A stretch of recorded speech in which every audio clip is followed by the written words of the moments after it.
Welcome to What's the Word Downtown, a weekly podcast dedicated to mining the depths of the Word, a word that's sharp and active in downtown Tyler, Texas. Join Eric, Matt, and Mike as we get the word out at Bethel. Hey, welcome back to What's the Word Downtown. I've got Pastor Eric Barton here. My name's Matt Magill, and we're going to be talking about Ephesians and whatever stray conversations that come to bear between two friends who are loved by God. Indeed. So, welcome, bro. Thank Good you. to see you. Missed being here. Yeah, I know. I was away for a little while. There's grace for that too. And we had a snowpocalypse. There was that thing, boil notice, in the midst of a pandemic. Very, very weird. Yeah. And now we're back. We have running water and electricity. And you preached a barn burner on Sunday. Dude, this has been fun to walk through Ephesians, especially thinking about the podcast and thinking about talking to you and thinking about what it means for our community. So I'm interested here, as we were talking about earlier.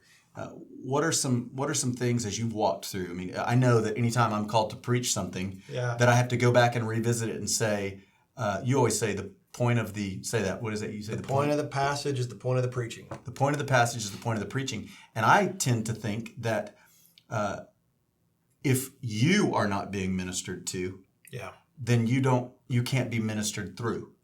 So I'm just interested here just thus far. We're probably we're not quite halfway through, but what are some relevant themes? What are some things that have struck you and have ministered to you thus far? Well, it's a great question, and it brings back to mind a long, long time ago, an older man, mentor, deacon in another church from a long time ago said he felt very strongly that the most important quality or characteristic of a preacher, of a minister of the gospel, and he used a strange word, was devotion. And he didn't mean loyalty. He meant like that you were the first gobsmacked recipient of the gospel. It had to get down and get into your business. Absolutely. Get into your heart. It had to be a fire from within that you were absolutely transfixed by, in a way. And so, really, candidly, going through Ephesians with this much fervor and focus has all over again been amazing and an incredible discipline to go through, not to use Ephesians as a hammer to go out and search for all different kinds of nails that will, amplify or elaborate on my pet doctrines, but that's not what Paul's doing at all. What Paul's doing in Ephesians has been great for me is to shine a very bright light on, hey, listen, this God that we serve, this God that has saved us is so much gooder, bad grammar. He's so much gooder than any of us really functionally, practically walk around in. You mean believe? Absolutely. That's exactly right. Yeah. He's so much gooder than we can possibly imagine. Like, we know that he's good and he saved us in Jesus, but wow, he's good. But to accept something like a premise like that, right? A lot of people would say, well, how good is he? Yeah. Show me how good he is. And sometimes, show me a sign. Prove to me that he's good. Part of it, isn't it a surrender? It's a surrender to a gooder God than you can conceive of. And trust, by faith, that it really is even gooder than you can imagine. Right. To just wave that white flag and go, I can't imagine how he's that good, but I'm going to, which is what we're going to be talking about this coming Sunday. He's so much gooder and greater and glorious that I can even fathom. But I mean, even as we started Ephesians, where people like to get wrapped around the proverbial axle about predestination, election, all those things, which are important topics, and they're very valuable doctrines, but it's really not Paul's primary principal point. He's talking about the enormity of God, that from eternity past, this was God's mind to move toward people who would not deserve it. Okay, let me ask you a question now. Come on. Because last week we heard about Paul's truly revolutionary, changed the world to say, hey, God is not just the God of the Jews. Yeah. And so I wonder if, and maybe you've seen this, is some of his earlier discussion about the enormity of God not a He's not readying people to say, and because he's this big, he can include within himself everyone. Everybody. Yeah, and I think it develops. Yeah. I mean, not that Paul was not writing inspired scripture, because he was. But what he writes to the Galatians is very, very focused and a response to and a reaction to some error that they're doing already. Yeah. Ephesians is just this great grand ecclesiology. The whole point of the church. Great error that they're doing. I cut you off. Great error that they're doing already. Isn't that the way God works? Yeah. That he illuminates through our error. Not and sometimes because of our error. He's sovereign over, I don't say because, but he's sovereign over our error. We often talk about failing forward. Yeah. Those who live in grace do that. And he's not shocked by our sin. Not ever disappointed. There are no palm thwacks in heaven, praise God. He knows it, and what we intend for evil, or what we apathetically don't intend for good. Sins of omission. Absolutely. He superintends for our utter good and his glory, which is hard to believe, but he's really, really that good. So the whole opening salvo that Paul launches at this Trinitarian God who is actively engaged, the Father and the Son and the Spirit, to bring in people into his community of joy, but that includes Jew and Gentile, and that they're together. The fact that God loves me. And then he finishes chapter 1 by saying, and what do you get the church that has this everything? Yeah. You give them the realization, and you turn up the simmering so that they stew evermore in that grease of God's love. And then you just continue to marinate. I was looking up about different Christ statues. I think I sent you that link. Yeah. Christ statues from everywhere. Yeah. There's one in Colombia that's a big deal. I actually was privileged I get to go to Brazil, to Rio de Janeiro, and stand before Cristo Redentor, Christ the Redeemer. Corcovado, yes. And it's like there's a predisposition in people to say, that's a big deal. Let's make a big deal statue of it. Right? These Ephesians had a big deal in Diana, or at least they thought they did. Right. And they made a big deal of it. And here is Paul speaking to Ephesians who make a big deal of something that they want, that the statue itself proclaims, hey, this is a bigger deal than we can understand. Yeah. So in a way, God, even working through the Ephesians error, is drawing them in to the bigger deal than they can conceive, absent the statue, of course. But I don't know. Maybe that was a stray. I told you to be prepared for that. But the statue thing is such a human response, a common sense outcome. Let's make a temple. What is it? Let's make what does Peter say on the Mount of Transfiguration? Let's have a sandwich. Let's make some snacks. Yeah, let's make some snacks. But he's really talking about bringing it, this a tabernacle. A tabernacle. That's right. A little Sukkot where we can stay and enjoy this. And Jesus says, "You're missing the point," which he typically does, and we also do as well. Jesus never prescribes a memorial edifice or a statue. In fact, he gets in front of Pilate, and Pilate says, "You." Are the King of the Jews, you who has nothing that we should look upon you and with favor.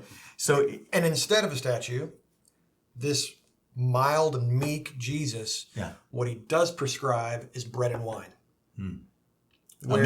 A meal, a fellowship gathering where we're actually breaking bread and in that context and culture, dipping it in the same bowl, which I know in the time of COVID seems totally unsafe. But we're going to get back there. Yeah, I believe But dipping in the same bowl, having the fluid of fellowship. This is why Jesus' first miracle in John 2 is the water of ritual separation transformed into the fluid, and it was a good Napa cab. And post resurrection, his first thing that he did with regard to fellowship meal, and then reconstitution of Peter after his denial. That's exactly right.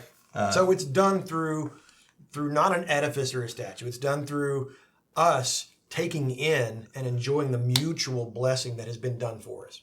We become, in a sense, the temple. Not just in a sense. We are absolutely the temple. And Paul will say that over and over again. We are the dwelling of God in this world. Except instead of a statue, we are filled with the living life. Yeah, and it's not even the Corcovado in Brazil, which is this pristine white stone that's been chiseled and manicured. No, it's people like you and me who've got issues and problems that are the living stones, Peter says, of the dwelling of God in this world. The literal Shekinah glory. In other words, you and I are these bricks that are being put together where God dwells. But to even use the Old Testament language, the people that you know that are in Christ, Paul's going to allude to this. When Moses encounters the burning bush, it's this strange sight that burns and is consumed with the Shekinah glory of God, but yet does not get consumed. Doesn't go out. Burns eternal. Burns. And so in a large sense, in this age, you and I are, and the church is a collection of burning bushes that are supposed to make people say, I will go and see this strange sight that burns, but is yet not When you say burning bushes, you don't mean a hot mess. Because sometimes we're a paradox, aren't we? We are, yeah. I was coming home. We led worship last week, and then I was some of the kids from the church came home. A couple of them with my girls, and I was taking them back, and then to their parents' house, and remembered that I had left the burner on, the water that I was boiling, and I exclaimed a short curse word. I see. My wife was in the car, and she said, "Why, very nice, Pastor." You know, I said, "Why do you call me a pastor only when I curse?" Only, right. Hypothetically, that you ever have. Other than not that I time. ever. The point is the counterintuitive move of God to implant Himself within hot messes like you and me. So when we say jars of clay, Yeah. I mean, that's a sweet name of a mid-90s band, but Paul's being very particular. It's chamber pots. It's bedpans. That's who we are. We're bedpans that are the containers, as it were, of the infinite, utter glory of God Himself. What kind of a God would do that? One that's way gooder than we can imagine. So I'm kind of wanting to bring that term back, gooder. It's not good grammar. Yeah. I just think it's the best word for Him. He's so gooder and gooder and gooder. Is there a goodest? Yes. Well, anyway, now we're really all over the place. There should be. Okay, so last week, big deal was Paul's lassoing in essentially the whole world into Christ. And even the unbelievers are what I've heard one pastor call pre-believer. Yeah, pre-Christians. Pre-Christians. But where are we going in Ephesians? Does Paul have, is there a through line, or does he have points that he wants to make and he's making them with each chapter, or is there a sort of, is he progressing? Do you sense that in your study? Yeah, I think Ephesians is the most, and of course it is because it's inspired by the Spirit, but it is the most brilliant literary writing. It's just so marvelously structured where we've got 3 chapters of our wealth, 3 chapters of our walk, where it's so often so easy to try to focus, but but our walk, what are we supposed to do? Get right here and here before we get right here. Right, yeah. Which is a good parenting to a point, but Paul's primary thrust is, no. If you understand the wealth that we have that has been given us, all these words and blessings like adoption, all these things, when we understand our wealth, here's what happens. The walk happens. Because you cannot walk if you have a scarcity-riddled mindset. Precisely. If you don't, if you're still trying to get somewhere you're not presently, well, then you don't have time for anybody else. Or people become obstacles or opportunities, and neither one objects of advancement or self-advancement. Which means you can't biblically love somebody else. Biblical love is seeking the highest good of another. But if you're still not so sure that you have enough, if you're still not so certain that you don't have to grasp, there's no way functionally I'm going to love you. I might say nice things to you. I might even take you a Sam's lasagna if you're sick, but I don't actually care about your good above my own. And we each are pendulums between that, aren't we? And that's where grace becomes such a gift to sinners. So if you have an understanding, and I mean a deep soul marrow understanding of that wealth, then what Paul's going to push us through to at the end of chapter 3 this coming Sunday, Lord willing, is the grand culmination of how huge that is. And then it's a therefore. But it's not a crack the whip, now here's a whole laundry list of things that you have to go and try to do. It's no. This is your identity. This is who you are, and therefore this is the stuff that comes out of that. So stop trying so hard. In fact, what a lot of Ephesians is try hard not to try hard.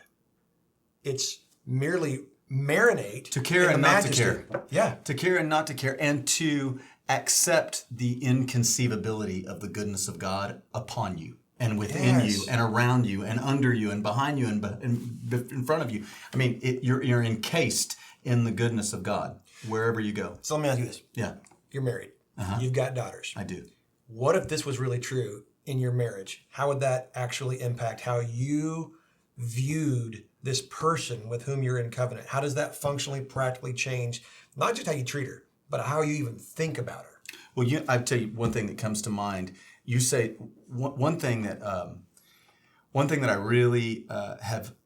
I don't want to say struggled with, but it's part of I think it's part of a larger dimension of my personality and bringing it under the restraining power of the Spirit, because my personality is and can trend towards vampiric. I love people, but I also love how people make me feel. Of course. I love to be, remember how C.S. Lewis wrote about Tolkien not appearing the same kind of friend after the loss of their third friend. I forget his name. Charles Williams. He said, Charles Williams brought something out in Tolkien that I can't bring out. And so I love to be around my wife with other people. But she so intensely loves people, it can be at times depleting. So learning how to say, I have enough. There's no social engagement or even a ministerial engagement that can make me feel fuller.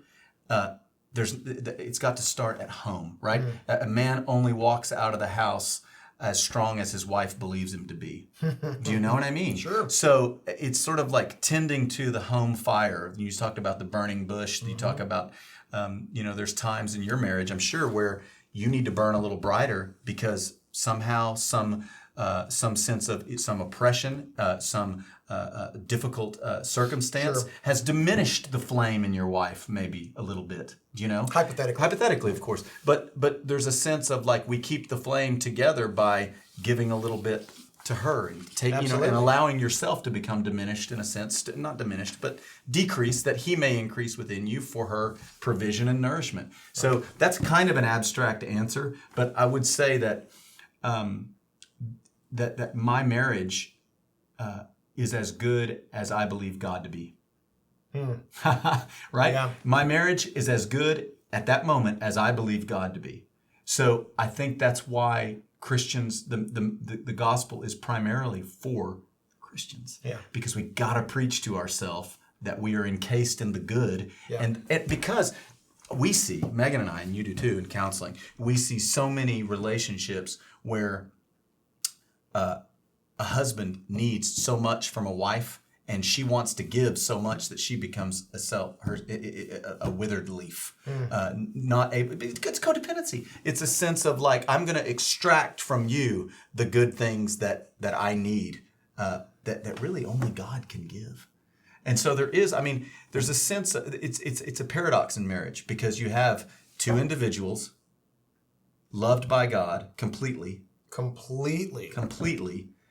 who get around who are married and then start to arouse one another's flesh in so much that each individual has to remember the goodness of God, that then they can be reconciled by His. I mean, it's sort of like you receive, and then He can two individuals receiving from the same God can then be reconciled. And you talked about that on Sunday. You were talking about God who reconciles us first to Himself, secondly to one another, and then this is the interesting piece, and why the necessity and the beauty of the church is something that the angels look into, is. And Josh White made this known to me. He said when he was here, that third piece of being reconciled to yourself, who is Eric in light of these things, comes after, as you are reconciled to one another, so that in fellowship you begin to understand who you are. Absolutely. As each burning bush reflects, or each mirror, That's it, though. That's we need all the different mirrors. Yeah. And that's what the fellowship often provides. And sometimes there's some angles that reflect my image that I kind of wish I didn't have to see. Right. But I do. You have to. You have to. Because as you sin and as you come to understand your sin, your grace is multiplied to you. That's exactly right. Grace is multiplied. Okay, so you see God is bigger and gooder. Yeah. Yep. So this week, what do we got to look forward to? Don't give us too much. Yeah. If anyone's still watching at this point. That's a great corrective. The thing to look forward to as we close out Ephesians 3 is just the great, grand sort of culmination and climax of what Paul's talking about. Our wealth, before we get to the walk, our wealth that you can almost see or sense sort of a proactive, preemptive strike, where Paul knows that the gravity of depravity in the Ephesian people, and therefore ultimately us, is that we have a tendency to settle. We go, I'll settle for this. Let me take the good. I don't need any more. I have what you've given. I'll just right. My precious. That's exactly right. Yeah. That's exactly right. What was his name? Gollum. Yeah. Phenomenal posture that guy had. Yes. Yeah. Don't settle. Understand, because this is actually the thing that's going to propel your peripatetic life, your walking around existence, is don't ever settle. And that doesn't mean you grasp more. It actually is this upside down, inside out thing where you go, no, I'm not settling. I have every good, great thing. I am freed, unleashed to give everything. And so as a dad of two young, beautiful ladies, I know as a father of sons, I have a tendency in my flesh to secretly think, but what about what I need? What about what I want? Why would I sacrifice this for my daughter, for my son? Because what about what I want? But this is so practical in parenting even to go, I don't ever have to withhold because I might not get mine. I have mine. I have all that I need, all that I could ever be and more already. And not just today, but tomorrow. And that's where we get into those, like you said about, I think I prayed even that we expect good things from you, God, today. Yeah. And I think we can expect. It's not a Pollyanna. We can expect the Corvette and McMahon to show up with the Publishers Clearinghouse. Yes. But we can expect the same provision. That's why the steadfast love of the Lord enduring forever. The truth of that is that as we look back on his goodness to us, we learn about who he is, and that gives us bold confidence, right? You talked about that last week, confidence. We have bold confidence in the goodness of God, both presently and in the future, because of how good he's been in the past. We're surrounded, bro. That's it. Well, what our spouses need, what our children need, what our friends and community members and neighbors and coworkers need most is Christ in us, the hope of glory, which sounds churchy and doctrinal, but no. I mean, like literally, people who have confidence, who have boldness, who have come alive. That's what we tried to end with last week, is people who have come alive. That's what our kids need more than anything. They don't need us to bludgeon them with the rules. I mean, they did when they were 6 months to 3 years old, but it's not that they need more morality and behavior modificationism. They need to see in us people who are authentically alive, burning bushes, so that our kids go, that's what I want. That's a life that works, that might have hardship, that might have fatigue, but is so full. Those are the image bearers that are teaching and training, ideally, the younger generations, whether they're in our biological families or not. That's what it looks like to be a burning bush. And that's what the church is also providing. So what Paul's going to say is this is the place where people who come alive. And so we're going to see it that ever increasingly as we age and things turn wrinkly and gray and, get... But may it never be so, Eric.